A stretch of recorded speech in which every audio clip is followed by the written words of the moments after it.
Welcome to the Creating Experience podcast, where we take you behind the scenes of unforgettable events. I'm Emma, and I'm joined by my co-host James. Together, we bring you years of experience in the event industry. Merry Christmas! It's definitely Christmas time. It's definitely Christmas time. I just looked at us before and we look kind of wrecked, but it's good. No, it's the most wonderful time of the year, they say. It's been very busy. We'll apologise now for the background noise because there's like an army of people outside. Everyone say hey. Yep, Oh. no, they're not listening. They're not listening. But yeah, no, today we want to talk about, it's obviously Carol's season. It sure is. And so far we've been involved in up to 12 carols this month in various ways. But we're leading into our big one on Christmas Eve. Yes, our epic Christmas carols in the park at the entrance. So if you're around on Christmas Eve, make sure you pop down to the entrance. We'd love to see you. We're there from 6 till 9 and we have fireworks this year. The fireworks are back, but we'll talk about that a little bit further. I just had to get excited. Put it out there. Yeah. It's always a process. It's always a process. It is. So we wanted to break down, obviously, and give our key tips on the various elements of a carols event overall. As I said, because we obviously have multiple touch points across the board when it comes to these carols events. And if you're thinking about carols for next year, I must say we're already having bookings come through. Yes. So I know it sounds like, oh gosh, that's 2024. But if your year's rolled around as quickly as ours has this year, then definitely let us know if you're keen to run a carols event, because we are already planning, which is weirdly enough. As I said, either whether it be full event management, talent management, which we'll talk about a bit today, and even then the production side of things. It's very much the type of thing where we pick up a package and we can drop it pretty much anywhere across the region or the state if needed. Yes, happy to travel.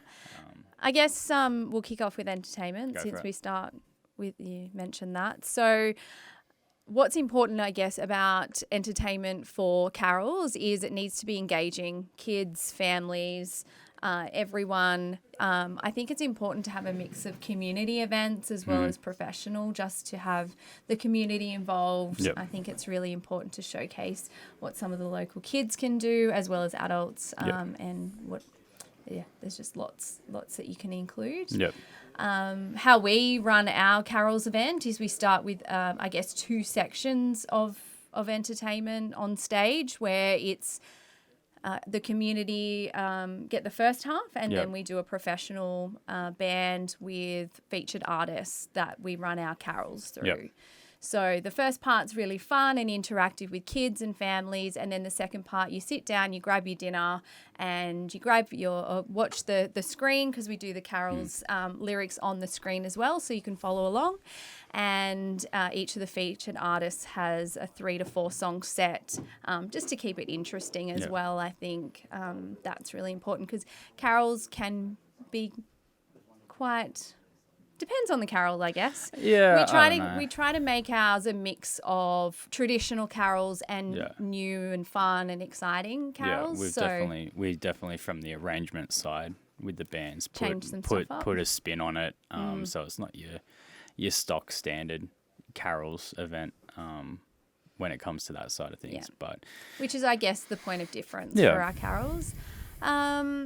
And just also having roving entertainment. So this year we're introducing an on-site, inter-crowd camera. So we'll be on site, we'll be speaking to people on the ground, asking kids what they want for Christmas, if families are having holidays, just to really make the crowd interaction a lot more, and it's a lot more entertaining, and the crowd feel like they're part of the event as opposed to just attending. Yeah, totally. And then the roving entertainment, we've got Santa suits, blow-up Santa. I don't want to say fat Santa. I want to say blow-up Santa suits. Carols, elves dancing, and so there's those kind of things. So not just on-stage entertainment, there's also roving entertainment. So keeping the crowd, I guess, occupied during set breaks as well. So that's kind of a few ideas that you could use Yeah. for your events, your Yeah. carols events moving forward. And I suppose from like on that, just coming back to that the entertainment piece, and obviously we harp on about the band, but that's obviously that's a key thing we've done with our carols, particularly here on the coast, so to speak, is that we've really pushed the use of a live band over backing tracks wherever possible. Yeah. But I suppose for people trying to organise that sort of thing, there's a number of ways you could go about that, whether it be engaging a professional musical director to put together a band for the playing of the tracks, or even a lot of the scenarios we're seeing, obviously church bands is another really good way to engage. And I mean, typically from an organisation standpoint too, it's either actually a Rotary Club, I found, like Rotary Club, Lions Club, or a church, typically the two, or then it's a council. Council, yeah. So, but there's definitely a number of ways to get that band element in there. But if it's something that you're looking for carols, that like to take your carols event to the next level, if you're not incorporating a band yet, like, do it. Yeah, have a look at it. It's definitely worth having a look at. It is, definitely. And you can still, as we do, keep that, the component where it's not all band for the whole 3 hours. We do split it up into different elements, but just having, the band there just brings such a different vibe to a traditional track carols event. Yeah, totally. Which is still fine. Yeah. Site. Whew, site. So for this particular event that we've got on Christmas Eve, thanks to Central Coast Council, we have all event management. So site activation, food trucks, we've got sponsor activations. So we've got HIT that have been incredible with their promotion of this event as well. So thanks, guys. And they've got different activities that the family can do. You can win stuff there. Yep. And then I think food is very important to have at the carols as well. But so what would you say in terms of the actual layout of your site would be some key points to take into consideration? Because I mean, obviously, like with some of the events so far we've been involved in, we've had anywhere from like 500 people to 10,000 people, and obviously, your site plays a crucial part in that in terms of egress. Yeah. But then even just the actual flow of the site. Yeah, definitely. When you got, food vendor lines and stuff like that versus the stage area. Yeah, we're lucky in a sense where we use one plan, which is our mapping technology. So we are able to see from a bird's eye view how it looks and also to scale. Yep. So we're lucky in that sense. That we have that ability to do that. So when I'm planning my site, I look at where the stage is, where the crowd's going to be, and then making sure the food is in a nice spread out area. So there's some on both sides, so people aren't just clumping to one particular area to get food. And then spread out through the site as well, there's the kids' activities and other interactive things like the meet and greets and all of that. Yep. So it's just looking at your site and not going, let's put all the food in one area, all the kids' activities in one area and the staging in one area. Try and spread it out just so people have different options and different ways to go. So lines, for example, if we're talking about carols, 8,000 to 10,000 people getting food at the same time during band breaks or set breaks could be catastrophe, but we've made sure. Yeah. We spread it all out. I guess too, with bumping in and out of vendors, if we're going to break it down that far, is making sure that you have staggered times for your food and vendors to come in. So it might be every 15 to 20 minutes you have 2 food trucks arrive. That gives you time to walk them safely into site, into place, sort their power out, and then that will allow the next 2 vendors to come in. So making sure you've got enough time to do that in the afternoon before your event starts as well. Yeah, cool. I think that's it for the site side of things. Yep. Production. I love how you laugh. You're like, production. I mean, again, it's an interesting one, production, because again, it really depends on the size of the event and the scale of the event. Again, we've had events where it's just been a very small, a simple deck stage, PA for 500 people, some lighting. Some of the carols actually have been done by 8 o'clock. So, you don't even need lighting in some scenarios, through to then events where we've got, 10,000 people and we need an audio system that will actually cover the entire park. You've got, and I suppose there's the three elements when it comes to that vision, the production side, which is your audio, your lighting, and then your vision component. Well. Yep. So obviously with your audio, the number one thing is having a PA that can actually cover what is needed to be covered. And you don't want people leaving because they can't hear. That's right. You don't want people at the back of the park not being able to hear.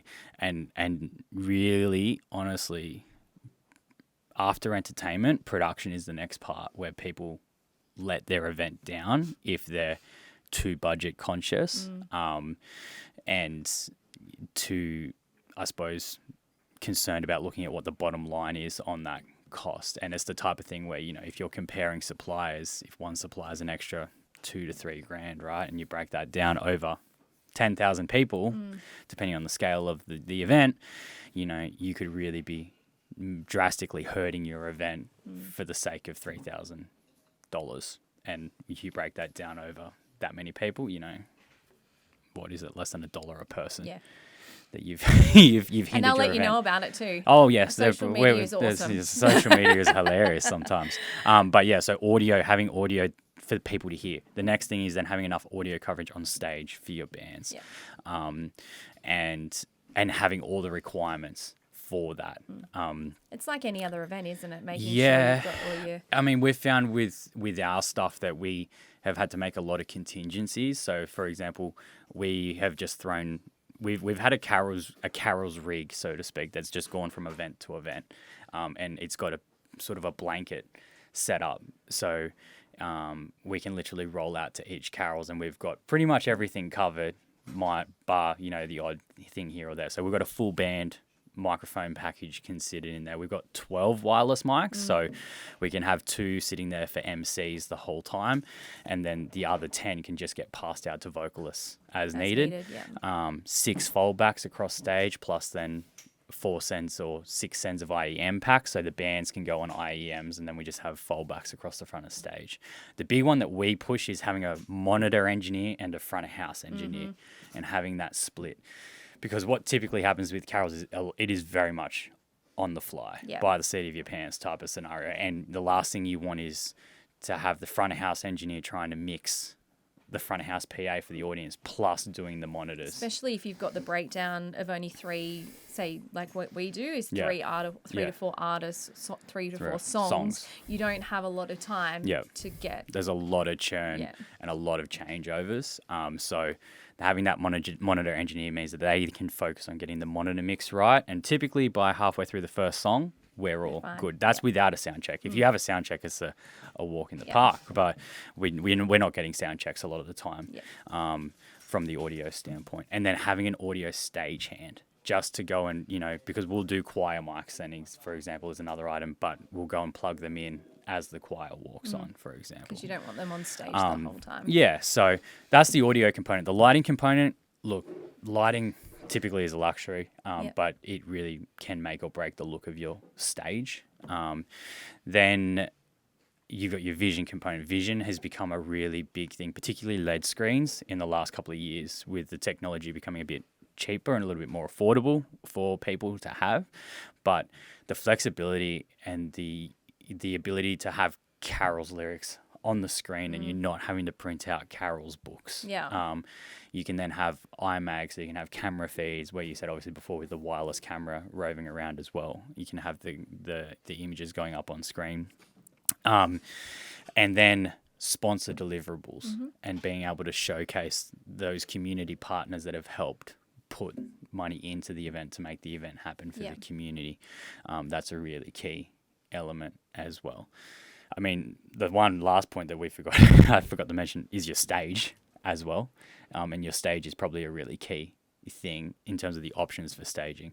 Carol season is where the trailer stage just gets absolutely smashed. Yep. I mean, we're lucky at the entrance. We've already got a stage there. Some sites will have a pre-existing stage in place, but most for Carols won't. Well, that's what I mean. Yeah. Just on the weekend, we had 3 different sites with the trailer stage out. So, but the ability to have that trailer stage means that, a production company can roll in.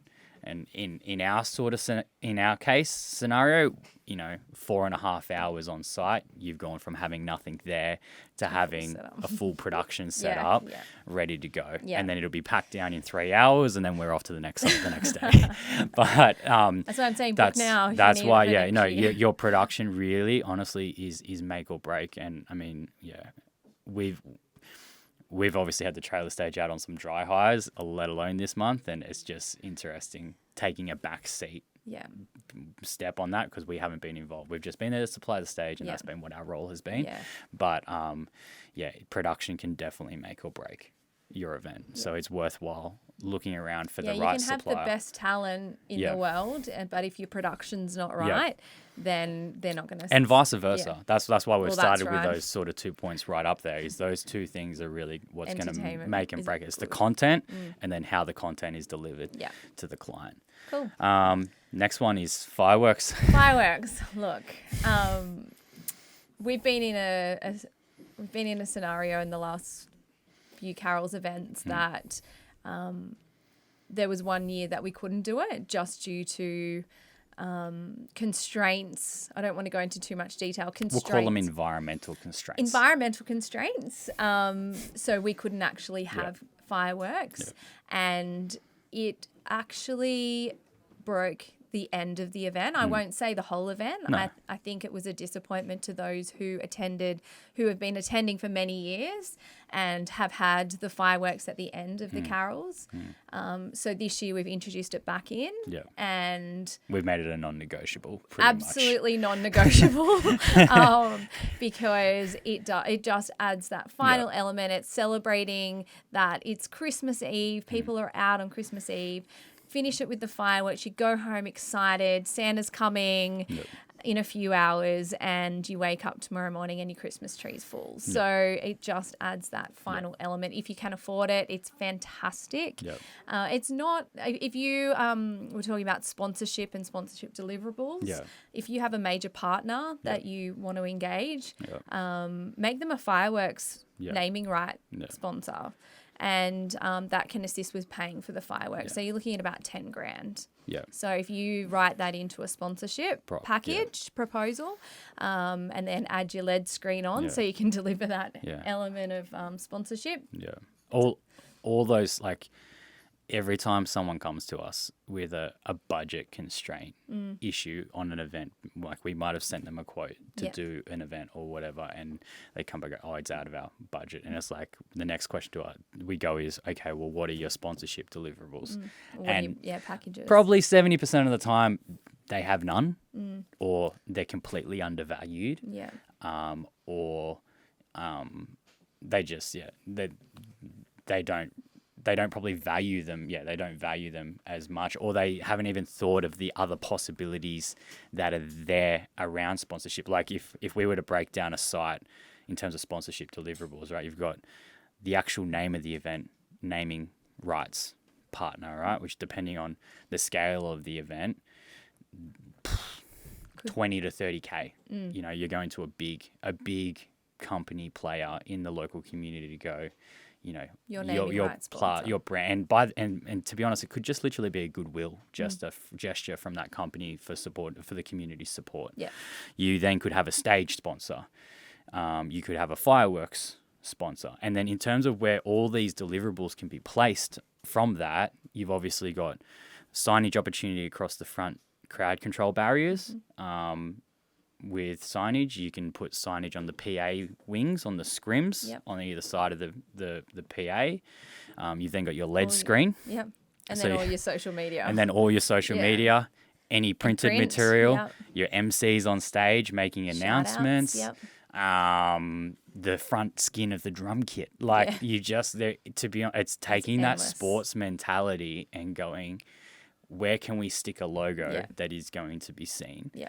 And once you sit there and you break that all out, and then you start to put some dollar figures next to it, you know, if we had to, you can very easily get $60,000 in sponsorship for a local community event. If you're putting 3,000 to 5,000 people in front of that brand, there could be a number of sponsorship opportunities. And that's the other thing, to target those businesses that are going to benefit from having that many people hear their name and hear their brand. Yes. So it might be a business that is in that local community, in that suburb, or it might be a childcare centre that is, you know, and we've got 8 to 10,000 families coming. So think about not just having a sponsor, but having it tailored to that brand. Honestly, coming to us and asking us as a brand during Christmas time to sponsor your event, it's honestly not going to happen, purely because we are as a business, we are in the prime time of our year. You are honestly better off coming to us in winter. But it's probably a really key point to point out, because honestly, in most scenarios, if there is a supplier that is going to offer you that, professionally, I would advise you to be very careful of that, because the companies that really do this well during this time of the year, they are flat out busy, carols back to back type scenario. But as you said, it is a matter of finding someone that is actually going to meet that target market. I say it to people all the time.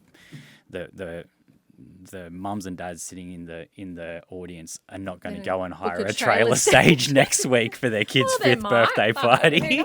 But it's just that's, and it's not being rude about it. That's just what it is. And sometimes event organizers just need to go that one step further to go, okay, who are the key community players? Council will always give a little bit, but again, people rag on council to go, oh, they're not giving us enough money. It's like, well, no, go to your other suppliers, go to your other businesses, sit down. If you got a working committee, go, okay, who are the 10 biggest companies you can think of in your local area?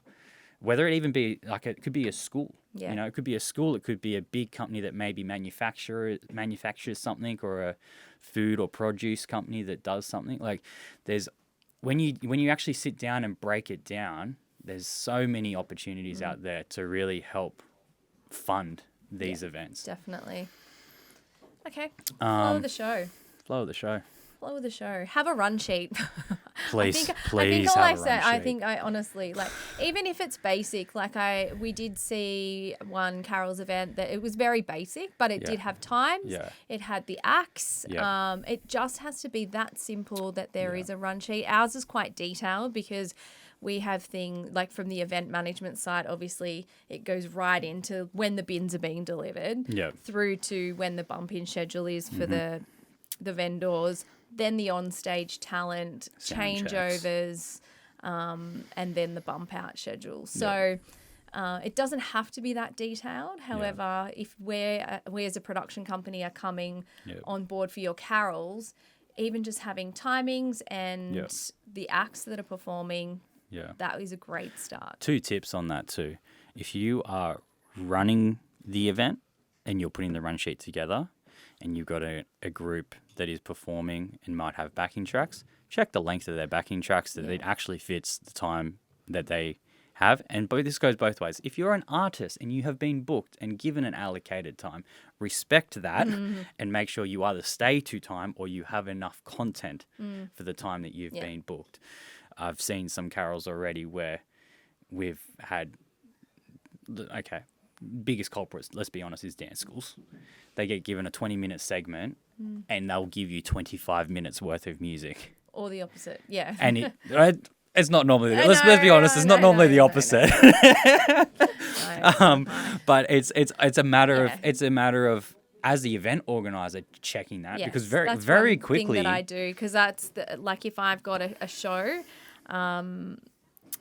I even down to each of the carols that we've got happening, knowing my set list is 45 minutes.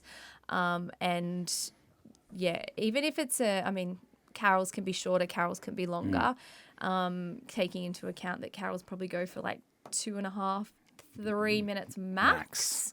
So you can kind of guesstimate those ones, but it is the community acts that you might need, or the tracks. That's an easy way to get tracks. Just have a look at your tracks. There's no reason for it. And then you've just got like a few seconds or probably about a minute for your MC intros and things like that. So it's quite easy to put a run sheet together with timings, and even if it's rounded out timings and you need to throw to a break, when you throw to that break, sponsors. You do all your sponsors, or you throw to Santa with the live video, or you just do background music so people have time to have a breather, go to the bathroom.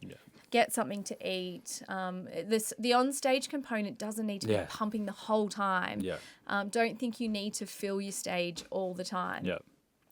You can have those breaks for people to regroup, for your timing to get back onto track. To go get food.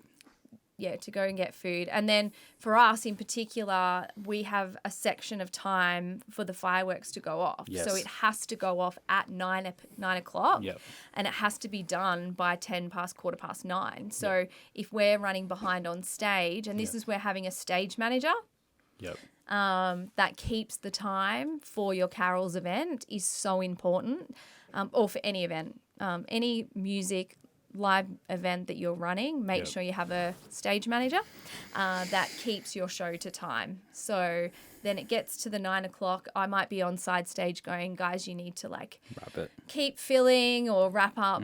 We need to get on for the fireworks at 9 o'clock. And a lot of the time I'm like looking at my watch going, okay, this song needs to go longer. So band, you need to vamp a little bit more. And on that point, it is the job of a stage manager. This is a note for event organisers. It is not the production company's responsibility, no, that's why I'm saying unless there is a line item on their quote that says there is a stage manager included in that job. It is not the monitor tech's job. It is not the audio technician's job. It is their job to make sure that if they're given a run sheet, that from the production side of things, we are ready to go. But it's probably a point saying if you are engaging, if you are a community event that haven't done a carols or an event before, add that into the production side so you do have someone professionally running your stage, because then you can sit and enjoy what you've created, I guess, as well. Or just being there as a contact on the night, but not having the stress of running your stage to time. So you can ask us about stage management as well. So that's something that we can do. Definitely. And I think we've been through sponsorships. I think we've hit the sponsorship and stakeholders. I think I've done that. But I mean, again, it's a very important point because it will help finance your event. And at the end of the day, if you don't have the finances there to make it happen, you know, like your event's going to suffer. So. But that's your carols event. As I said, come down Christmas Eve. We're going to be in Memorial Park at the entrance. There's loads of food, kids' activities, on stage talent. All of our talent is incredible. We've got lots of things for the kids to do. Oh, the carnival's there as well. Paviers are down there. Paviers are down there with their Ferris wheel, and come and enjoy Christmas Eve. Some of the families that we've had, or a lot of the families that attended last year for the first time, said this is now their tradition on Christmas Eve, just because they loved it so much. So head down, bring your picnic blanket or chair, and we'd love to see you. And if you've got a carols event that you're, again, planning for next year, whether you're part of the committee or you know someone that's on a committee, and you feel they could benefit from what's been in this podcast, or even having a chat with us about their event, feel free to reach out to us. You head to our website at www.jcentertainment.com.au and fill out the form, and we'd love to chat to you. But now is the time just to get your date penciled in. We are working between Christmas and New Year. On and off. On and off. Send us an email. send us an email. It's all good. It's good. But yeah. Merry Christmas, everybody, and Happy New Year. Yep. And we will see you next year for JC, Creating Experience Podcast 2024. Big year. It's been a big year this year. We've got some more exciting news coming next year as well. Next year's tuned. going the next level. See you. See you later. Thanks for checking out the Creating Experience podcast. You can find the podcast on Spotify and Apple Podcasts, as well as YouTube. Be sure to check out our socials as well. We're on Facebook and Instagram and LinkedIn as well. And if you have an event coming up that you need assistance on, feel free to head to our website, www.jcentertainment.com.au, or give us a call on 1-800-JC Events.